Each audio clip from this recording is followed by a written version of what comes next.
Asking questions on a sales call is a good thing, right? Well, yes, but there are 3 very common questions you want to avoid, what seem to be good questions but can take you down a bad path with your potential client once you ask them. We're going to talk about those 3 questions today so you can avoid asking them starting with your very next sales call.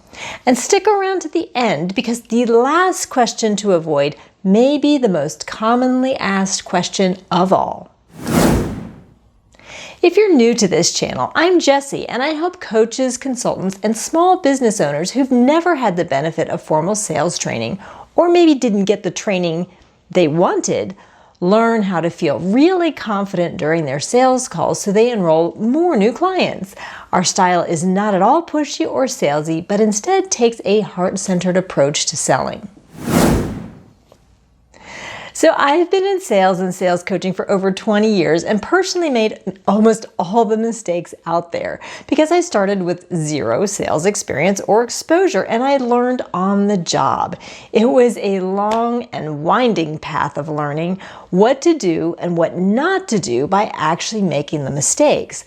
So rather than having you make some of the same mistakes I did, I want to share some of these tips so that you can implement these right away, starting with your next sales call. Now in sales, the questions we ask our potential clients are really important, no surprise.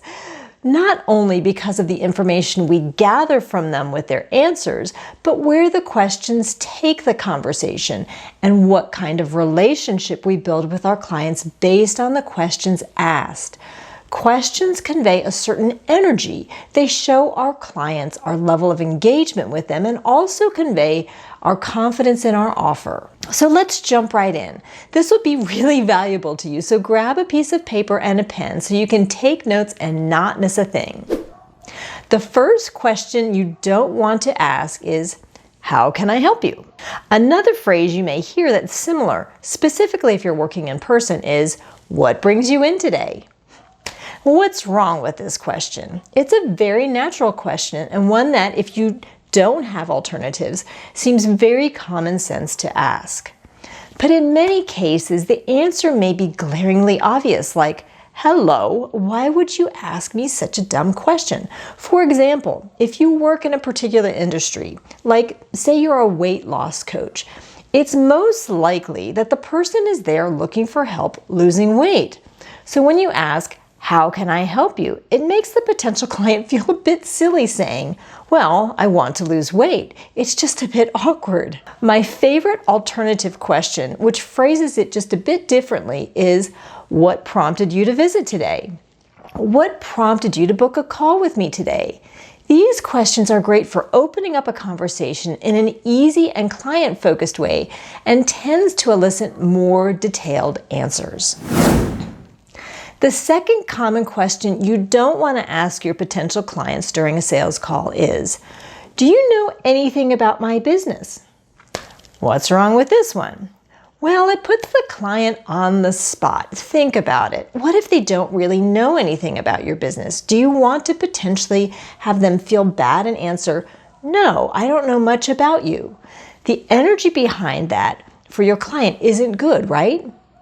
And the way it's phrased implies that the client should have done some research about you and be knowledgeable about your business.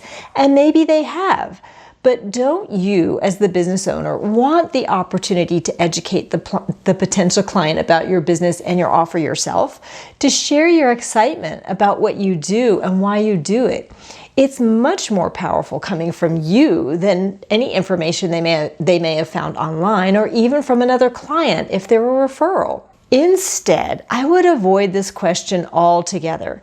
You want to focus the sales conversation on what the client needs, not on your business. You should be asking them what they are struggling with and what they're looking to accomplish. This leads the conversation along a path that allows you to naturally share with the client how you can help them.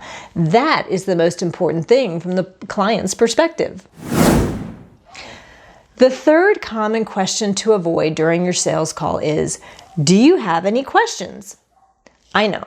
You're thinking, are you kidding me? How do I go about avoiding this question? Well, maybe it's more a matter of using it very carefully. Let me explain. This question is really easy to ask, but if you use it throughout your sales conversation, it can really get you into trouble. You see, asking, "Do you have any questions?" opens up the door for the potential client to bring up anything they have a question about at that point of the conversation. And you may not be ready to talk about that yet. For example, you may start by asking them what prompted them to book a call with you. You may ask what their ideal solution would be. Then you might ask how the situation is currently impacting their life. And as you have this conversation, if at that point you ask them, "Do you have any questions?" they may sidetrack the path of the conversation with one of the most common client questions, which is about the price of your offer. And discussing your price at this point of the conversation doesn't allow you to position the complete value that you offer to your clients. It forces you to backpedal and put them off a bit with something like, "We'll talk about that in a bit, but first I really want to understand what you're looking for to see if my offer is a suitable solution."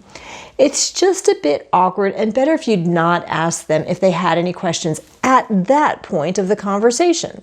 Instead, carry on with your sales conversation plan and wait until you are really at the end of the conversation before you ask if they have any questions. If you want to do a small check-in during the conversation, you can ask things like, "Does this make sense? Am I understanding what you're saying?" You can get their buy-in with questions like this and continue the flow of the conversation. It keeps you in charge and leading the conversation while still allowing time later for your client to ask questions. And it keeps them saying yes to you, which is helpful later when it comes to asking for their business. It's said that the person who's asking the questions is in control of the conversation. And I think this is true. Not that we're trying to have a hard control over our clients, but we are looking to lead them through an organized and logistically streamlined conversation. Why? Because we're the expert and we hope to earn their business after having a meaningful sales conversation. By leading our potential client through the sales call, we show them we are capable and confident, and they are certainly looking for those qualities in us if they plan to invest their dollars in a purchase with us. I'm curious, do you use any of these questions on a regular basis? And has this conversation given you room to step back and evaluate how you use these questions in the future? It's my goal with these tips to provide you with actionable value that you can implement in your business and on your sales calls right away so that you don't find yourself in the weeds struggling with what to say on your sales calls, so that ultimately you can convert more sales faster. If you found this conversation to be of value, please hit that like button, and I really appreciate your support of this channel. So if you would please subscribe, hit the bell for future notifications, and share it with friends who might benefit from this content as well.